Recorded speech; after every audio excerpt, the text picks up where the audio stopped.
یہ جو الزام لگایا جاتا ہے نا کہ اہل سنت والجماعت اہل بیت پر بیان بہت کم کرتے ہیں، ایسا نہیں ہے.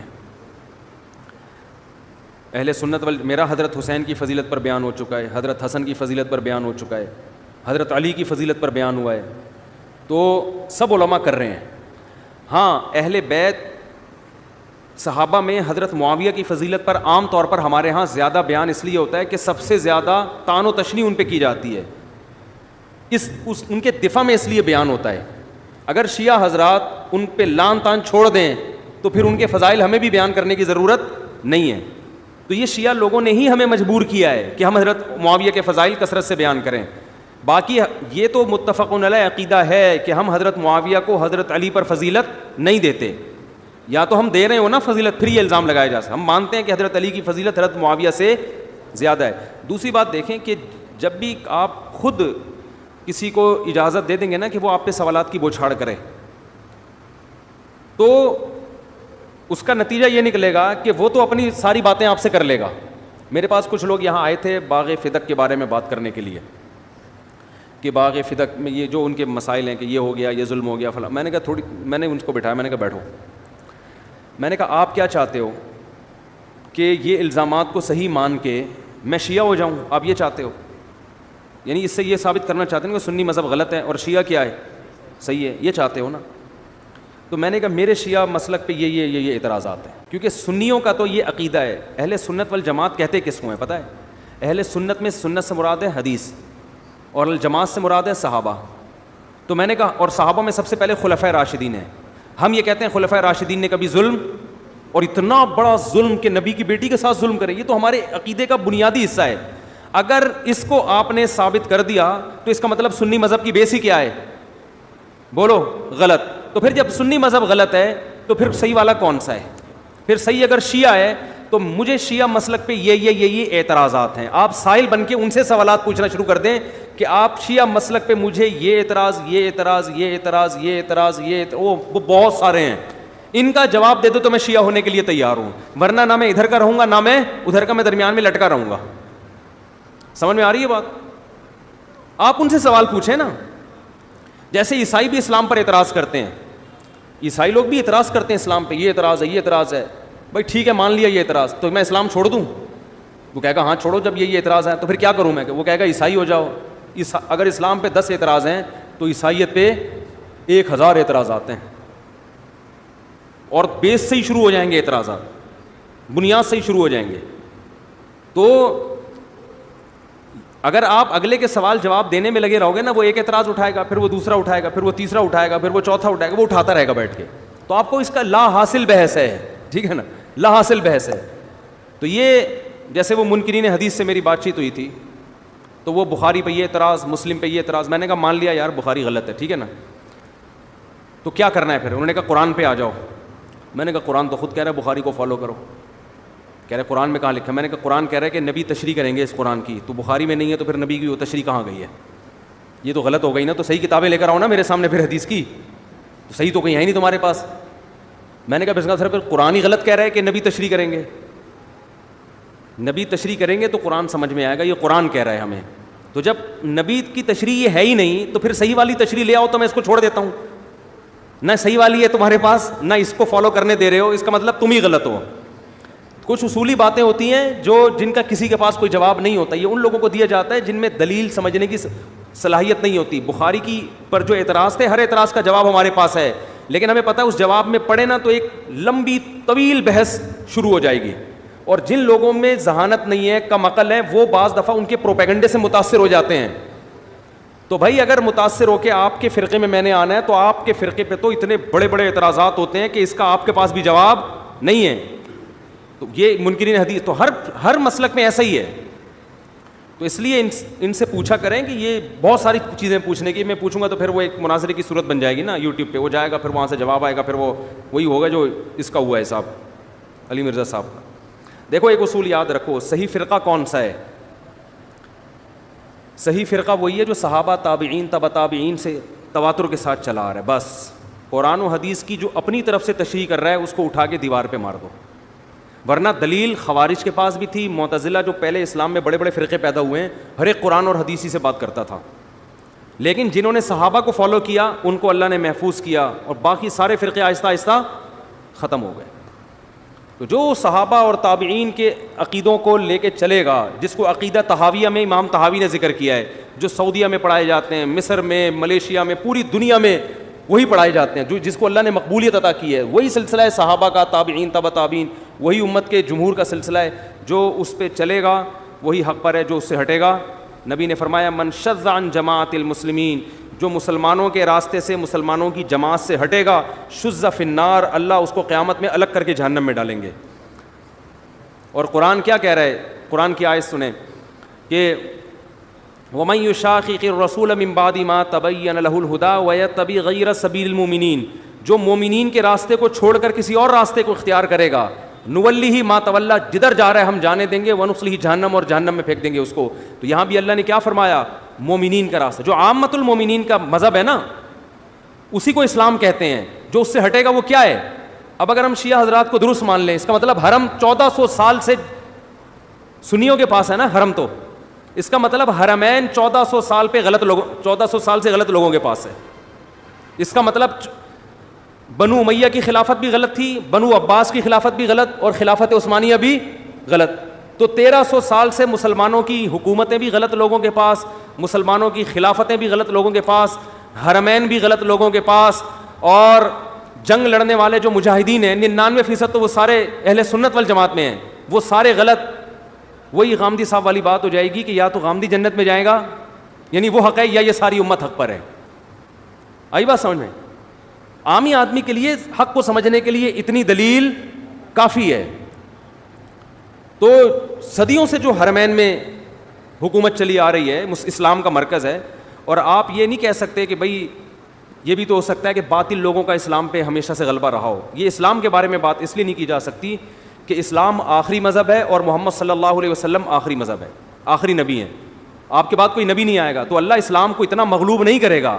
قرآن کے الفاظ دیکھیں, هو الذی ارسل رسولہ بالہدی ودین الحق لیظہرہ علی الدین کلہ, اللہ نے اپنے حبیب کو جو دنیا میں بھیجا تاکہ وہ اس کو تمام دینوں پہ غالب کر دیں. تو اگر آپ حرم میں بھی کہتے ہو کہ باطل لوگ ہیں, اور بنو امیہ کی خلافت بھی اہل باطل کے ہاتھ میں تھی, بنو عباس بھی, وہ تو سارے سنی تھے, اور خلافت عثمانیہ بھی, اور یہ جو ہندوستان میں 1000 سال حکومت چلی ہے اسلامی حکومتیں, یہ بھی سنیوں کی تھیں. تو یہ سارے, اس کا مطلب کیا تھا کہ یہ غلط تھے, اور تھوڑے سے لوگ کیا ہیں, وہ جنت میں جائیں گے. تو اس کا مطلب پھر یہ انگریز کہے گا کہ 1400 سال میں تم اسلام کا اصل نقشہ دنیا کے سامنے پیش نہیں کر سکے, غلط لوگ ہی اسلام کو فالو کرتے رہے ہیں, تو اب کیا تیر مار لو گے تم دنیا میں آ کے؟ ہم بتاتے ہیں ہمارا ماضی بہت شاندار تھا. ہمارا ماضی کیا ہے؟ بہت اہل حق کے ہاتھ میں رہی حکومتیں, اس میں کچھ ظالم لوگ بھی آئے ہیں, لیکن سسٹم صحیح, لوگوں کے سسٹم صحیح تھا.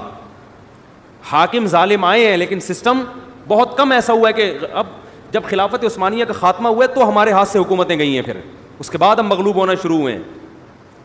تو یا تو ان تھوڑے سے لوگوں کو صحیح مان لو, اور پھر انسان آبزرو بھی کرتا ہے. آپ محفلوں میں بیٹھ کے دیکھیں, آپ اہل حق کی محفلوں میں بیٹھ کے دیکھیں, ان کے بات کا انداز, ان کے دلائل کا انداز آپ کو کچھ اور نظر آئے گا.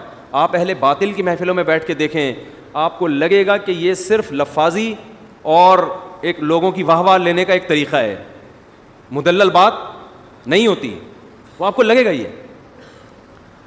تو وہ چھوٹی چھوٹی باتوں کو نا ہوا بنا بنا کے جو ختم ہو گئی. جب جیسے میں کہتا ہوں, سبھی علماء کہتے ہیں حضرت حسن نے حضرت معاویہ کے ہاتھ پہ بیعت کر لی, ختم, سسٹم کیا ہو گیا, ختم ہو گیا نا. اور وہ اہل بیت میں سے حضرت حسن, انہوں نے بیعت اس لیے کی تاکہ امت میں جھگڑا ختم, تو ختم کر دو, آپ کیوں نہیں کر رہے؟ لوگ کہتے ہیں وہ ختم نہیں, وہ تو بعد میں بھی لڑائیاں ہوئی, تو غلط کیا انہوں نے جنہوں نے لڑائیاں کی بعد میں. آپ تو نہ کرو نا, اب آپ ختم کر دو. آپ وہ کام کرو جو کس نے کیا ہے, حضرت حسن نے کیا ہے. آپ کہہ سکتے ہو ہم وہ کریں گے جو حضرت حسین نے کیا ہے, آپ نہ وہ کر رہے ہو جو حضرت حسین نے کیا, نہ وہ کر رہے ہو جو حضرت حسن. آپ باتیں پھینک رہے ہو بیٹھ کے, باتوں سے کیا لگا رہے ہو؟ حضرت حسین رضی اللہ تعالیٰ عنہ نے باتیں کر کر کے آگ نہیں لگائی ہے امت میں, جو وہ کر سکتے تھے, جس کو حق سمجھتے تھے, اس میں اپنی جان کٹا دی انہوں نے. تو ایک امت میں دیکھو, اسلام عمل کا نام ہے, عمل. قرآن آج بھی الحم سے لے کے والناس تک اللہ کا کلام ہے, ایک ایک لفظ محفوظ ہے. قرآن کے الفاظ دیکھو, قل, اے نبی ان سے کہہ دیں آپ. ہم دیکھو مذہب پہ چلتے ہیں کس کو خوش کرنے کے لیے؟ اللہ کو نا. تو قرآن کے الفاظ دیکھو, قل, اے نبی ان سے کہہ دو, تعالوا, آؤ, اتلو ما حرم علیکم ربکم یا ربکم علیکم، آؤ میں تمہیں بتاتا ہوں تمہارا رب کن چیزوں سے ناراض ہوتا ہے، کون سے کام ہیں جن سے تمہارا رب خوش نہیں ہوتا. تو فوراً ہمارے کان کھڑے ہونے چاہیے. اللہ ہمیں خود بتا رہا ہے بھائی مجھے راضی کرنا چاہتے ہو تو کیا کرنا پڑے گا. اور انداز دیکھو، یہ تعلق کا لفظ ایسے موقع پہ جیسے آدمی بیچارہ وہ گمراہ اور حیران سرگردان پھر رہا ہو، اسے صحیح راستہ نہ مل رہا ہو، ٹھوکریں کھا رہا ہوں، یار اس فرقے کے پاس جاؤں، اس فرقے کے پاس جاؤں، اس کی تقریر سنوں، اس کی تقریر، کھوپڑی گھومتی ہے نا آدمی کی. راستہ بھولا ہوا ہو تو بندہ بلاتا ہے ادھر آ یار میں تجھے بتاتا ہوں، تو خام خامے پتہ نہیں کبھی اس کے پاس جا رہا ہے، کبھی ایسا ہوتا ہے نا. کیا ہو گیا بھائی، ایسا ہوتا ہے کہ نہیں ہوتا؟ آپ بلاتے ہیں ابے بھائی وہ بیچارہ ادھر جا کے وہ اس کو غلط، وہ کہہ رہا ہے انڈا موڑ ادھر ہے، وہ کہہ رہا ہے بیان عشاء کے بعد ہوتا ہے، کوئی کہہ رہا ہے مغرب کے بعد ہوتا ہے، کوئی کہہ رہا ہے وہ ادھر بیٹھتے ہیں، کوئی کہہ رہا ہے ایسا ہی ہوتا ہے نا، وہ کہہ رہا ہے بریانی وہاں اچھی ملتی ہے، وہ کہہ رہا ہے وہاں، تو آپ بولے ابے ادھر آ، ادھر ادھر تو خام خامے یہ انون آدمی ہے، تو دوسرے شہر سے آیا، لوگ تجھے بیوقوف، ادھر آ میں تجھے بتاتا ہوں، ادھر بیٹھ شاباش. پھر آپ اسے تمیز سے بتاتے ہیں تو وہ مطمئن ہو جاتا ہے. تو اللہ کا بھی انداز بولو یہی، قل اے نبی ان سے کہہ دو، اور آج بھی کہہ رہے ہیں تعالو آؤ، اتلو میں تمہیں پڑھ کے سناتا ہوں کیا کرنا ہے اور کیا نہیں کرنا. تو اپنی تقریروں میں بھی اسی چیز کو فوکس کرو. ایران تران بیٹھ کے بیان، جو ماضی کے قصے ہیں وہ ہو چکے، ان کو اٹھانے سے کچھ بھی نہیں ہوگا. اب تعالوا اتلوا ما حرم ربکم علیکم اللہ تشرکوا بہ شیئا، سب سے پہلے ان کو یہ بتا دو کہ اللہ اپنے ساتھ شرک برداشت نہیں. صرف یا اللہ مدد کا نعرہ لگے گا، یا اللہ مدد کے علاوہ کسی اور چیز کا نعرہ نہیں لگے، نہ یا علی مدد، نہ یا غوث اعظم، نہ یا رسول اللہ، کچھ بھی نہیں. اللہ ایک ہے، عبادت صرف اسی کی ہوگی، اس کے ساتھ کسی کو شریک نہیں کرنا. اللہ تشرکوا بہ شیئا وبالوالدین احسانا، اور ان کو بتاؤ کہ ابا اماں کے ساتھ اچھا سلوک کرنا ہے. نہیں آ رہی بات؟ ان میں سے بہت سو کا اپنے باپ اور ماں کے ساتھ اچھا سلوک نہیں ہوتا، ان کے قدموں میں جنت تلاش کرنی ہے. اور ولا تقتلوا اولادکم من املاق، غربت کے خوف سے اپنی اولاد کو قتل نہیں کرنا. پریگنینسی میں آج مائیں اپنے بچوں کو ضائع کر دیتی ہیں کہ شوہر کی ارننگ کم ہے. اللہ فرماتے ہیں نحن نرزقکم وایاہم، اولاد کے معاملے میں مجھ پہ اعتماد کرنا ہے، جو خدا تمہیں روزی دے رہا ہے وہی اس کو بھی دے گا. آج یہ کتنا بڑا ہمارے یہاں ایک اخلاقی جرم ہے کہ نسل روکی جا رہی ہے، کھلائیں گے کہاں سے؟ یعنی آپ اپنے کیلکولیٹر پہ اور اپنے ارننگ پہ اعتماد کر کے بیٹھے ہوئے ہو، اس کو بھول گئے جو پیدا کر رہا ہے. یہ بہت بڑا جرم، تبھی تو ڈپریشن میں جاتے ہیں کہ سب کچھ اپنی جیب پہ. اللہ کو تو ڈکشنری سے ہی نکال دیا. اور کیا فرمایا؟ ولا تقربوا الزنا، زنا کے قریب بھی متع اور زنا میں کوئی فرق نہیں ہے، خوب سمجھ لو. 2 گھنٹے کی شادی، 4 گھنٹے کی شادی، 5 گھنٹے کی جو ایگریمنٹ کے ذریعے شادی ہوتی ہے نا، متع جسے کہتے ہیں، وہ زنا ہی کا دوسرا نام ہے. متع میں اور زنا میں، ایک صاحب مجھے کہنے لگے نہیں زنا تو چھپ کے ہوتا ہے، متع میں 2 گواہ ہوتے ہیں. میں نے کہا اس کا مطلب زنا اگر 2 گواہوں کی موجودگی میں کر لو تو وہ متع بن جائے گا. انہوں نے کہا نکاح میں جو ہے نا، زنا میں تو کام کیا نکل لیے، متع میں ایگریمنٹ ہوتا ہے 1 مہینے کا، 10 منٹ کا بھی ہو سکتا ہے، 1 گھنٹے کا بھی ہو سکتا ہے. تو میں نے کہا وہی ہوا کہ ایک عورت آپ نے کرائے پہ لے لی 1 گھنٹے کے لیے، 2 گھنٹے کے لیے، 1 سال کے لیے لے لی.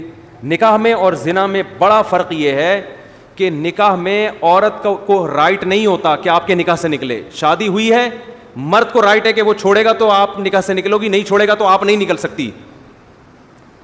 سمجھ میں آ رہی ہے بات کہ نہیں ہے؟ اور اسی بیس پہ عورت شادی کے لیے آمادہ نہیں ہوتی. اس کو پتہ ہے میں آؤں گی اپنی مرضی سے، جا اپنی مرضی سے نہیں سکتی، ہو سکتا ہے قیامت تک کے لیے مجھے بیوی بنا کے رکھ لے. تبھی وہ یہی سوچ کے آتی ہے کہ جس کے ساتھ قیامت تک رہ سکتی ہوں، اس کو تو اس کے نکاح میں تو آؤں، جس کے ساتھ نہیں رہ سکتی اس کے نکاح میں آنا ہی نہیں ہے. وہ الگ بات ہے، ہماری عدالتوں نے یہ فلسفہ ہی ختم کر دیا، خلا کے اختیارات دے کے عورتوں کو.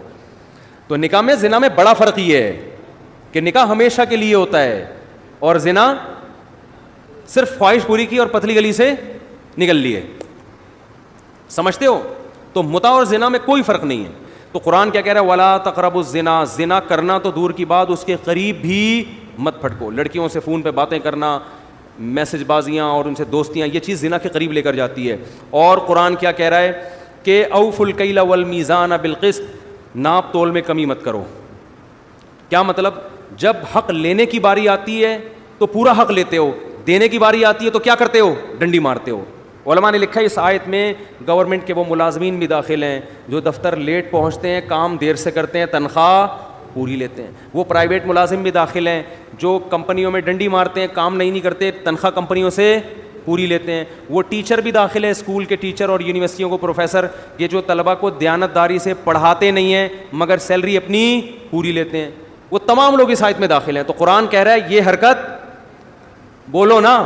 تو خطیب کی تقریروں میں ان موضوعات کا تذکرہ ہونا چاہیے, نہ کہ وہ ہر تھوڑے دن میں حضرت معاویہ کا مسئلہ لے کے بیٹھا ہوا ہے اور وہ حضرت فاطمہ کے ساتھ یہ ہو گیا تھا, فلانے کے ساتھ یہ ہو گیا تھا, فلاں کے ساتھ یہ ہو گیا تھا, وہی انہیں کو بیٹھ کے.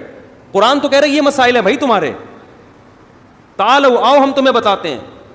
ولا تخف ما لیس لک بہ علم, جس چیز کی 100% دلیل نہیں ہے تمہارے پاس اس کے در پہ مت ہو.